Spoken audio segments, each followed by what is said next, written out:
આપ સૌને નમસ્કાર. જુઓ ને જોતજોતામાં ફરી 21 જુલાઈ મારો કહેવાતો જન્મદિવસ આવી ગયો.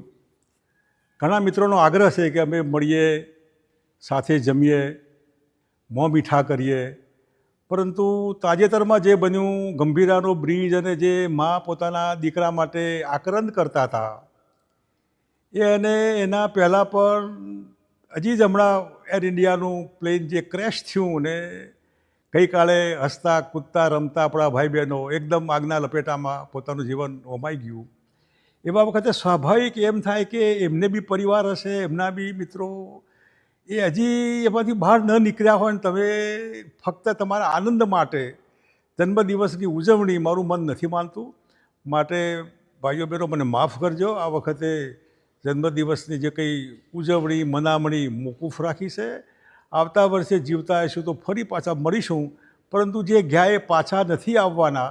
આ દિવસ તો ફરી પાછો આવશે.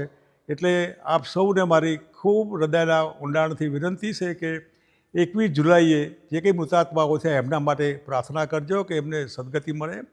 પહેલગામનો બનાવ બી તાજો જ છે, એટલે સ્વાભાવિક આ બધા એમાં આનંદનો ઉમરકો ન હોય.